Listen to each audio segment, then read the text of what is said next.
Imagine a childhood where you smoked your first cigarette at 12, played in bomb craters after school, and came home only when the streetlights came on.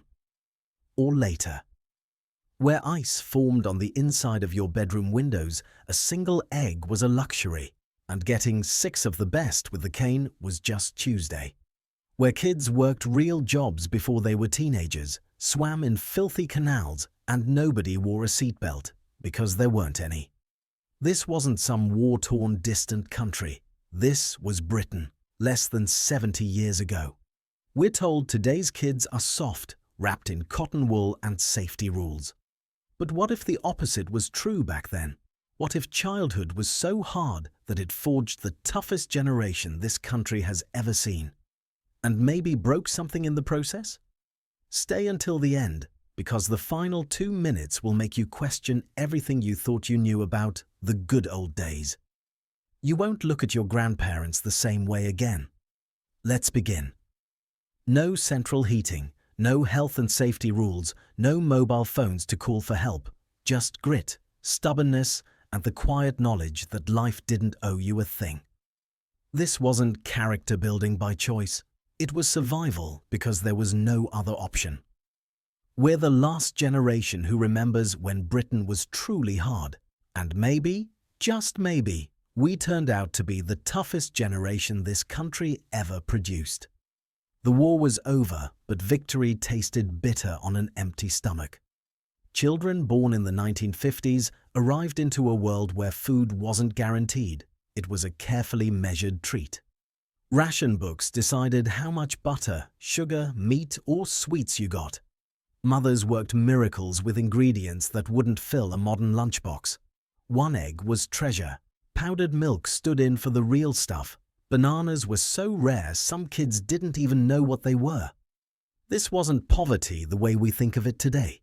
This was nationwide austerity that hit every home, rich or poor. Yet somehow, British stubbornness turned shortage into invention.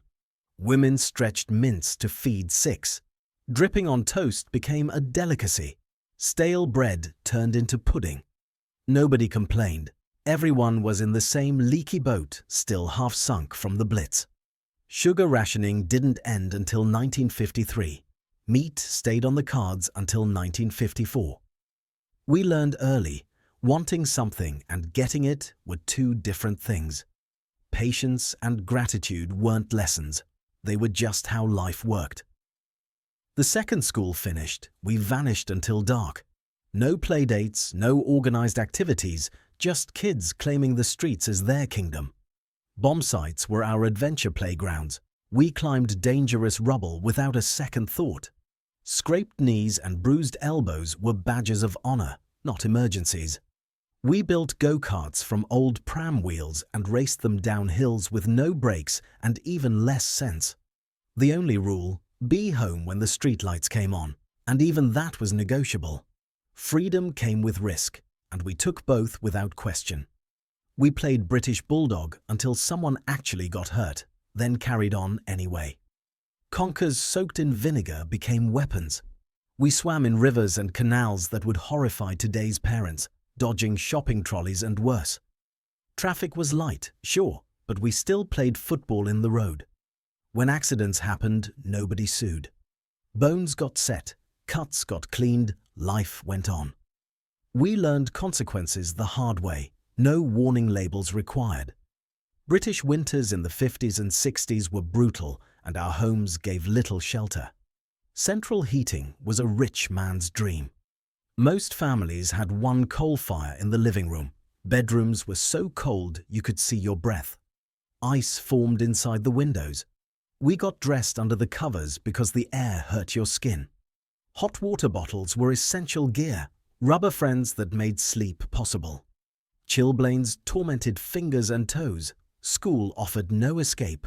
Classrooms stayed freezing despite ancient radiators. We sat in coats, writing with numb hands. The winter of 1963 brought Britain to a standstill. Snow for months, frozen pipes, impossible roads. We still walked to school through drifts up to our waists. Nobody cancelled lessons. Teachers taught, kids learned, and the cold just had to be endured. Modern children would call it cruel. We just called it winter. The cane hung on every head teacher's wall, and it wasn't decoration. Corporal punishment was normal, accepted by parents, feared by kids. 6 of the best meant 6 stinging strokes across the palm that left marks for days. Leather straps, wooden rulers, gym shoes, all fair game. Nobody questioned it. Get the cane at school? You'd probably get worse at home for shaming the family. Respect wasn't asked for, it was demanded and enforced. We stood when adults entered the room. We spoke when spoken to. Backchat brought instant punishment. Police, bus conductors, park keepers, shopkeepers. Any adult could clip you round the ear, and your parents would back them up. It created a world of clear lines and instant consequences. Today it looks harsh, and it was. But it produced a generation that understood accountability from the cradle. Childhood ended early when money was tight. Paper rounds started at 11 or 12, dragging heavy bags through dark mornings before school. Saturday jobs weren't pocket money, they helped keep the family afloat. Boys delivered groceries by bike, worked in butchers, or helped the milkman. Girls babysat, served in corner shops, or cleaned houses. Nobody called it exploitation, it was just how working-class families survived. You could leave school at 15 until 1972, and plenty couldn't wait.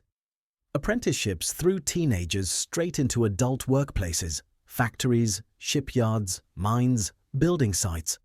Health and safety barely existed. Injuries were common, some life-changing, but suing wasn't a thing yet. Boys lost fingers in machines or lungs to dust. Girls worked in conditions that wrecked their health for good. We started as children and grew up faster than any generation since. Cigarettes were everywhere and kids weren't shielded. Parents smoked at the dinner table, teachers smoked in class. Doctors smoked while examining patients. Adverts made it look cool, sophisticated, even healthy. TV presenters, film stars, everyone had a fag on the go. Children breathed second-hand smoke constantly. Home, car, bus, pub, everywhere. Nobody worried about passive smoking because nobody knew it was a thing. Kids could buy cigarettes easily, single smokes from the corner shop or from machines in cafes. Packs of 5 were made for pocket money budgets. By 14 or 15, plenty of us smoked regularly. School toilets stank of tobacco. Some teachers turned a blind eye to sixth formers behind the bike sheds. Smoking meant you were grown up, rebellious. Health warnings only started appearing late in the 60s, and Britain dragged its feet. We got hooked young, and it cost countless lives. Food in the 50s and 60s was still shaped by austerity. Meat 3 times a week was lucky. Sunday roast was the big event. Every scrap used up. Monday, bubble and squeak. Tuesday, mince bulked out with breadcrumbs. Vegetables filled the plate, usually boiled to death. Potatoes at every meal, boiled, mashed, roasted, chipped. Swedes, turnips, cabbage, cheap and filling. Sweets were rationed until 1953. We queued for a single sherbet lemon. Chocolate got divided like gold. Fresh fruit meant apples, maybe an orange at Christmas. Ready meals didn't exist. Everything was cooked from scratch. Waste was unthinkable. Mold cut off, stale bread into pudding, chicken bones boiled for soup. Today's food waste would have horrified us. Healthcare was free after 1948, but the medicine was primitive. Polio terrified parents until the vaccine came in the mid-50s. Diphtheria, whooping cough, measles, mumps, rubella, regular visitors.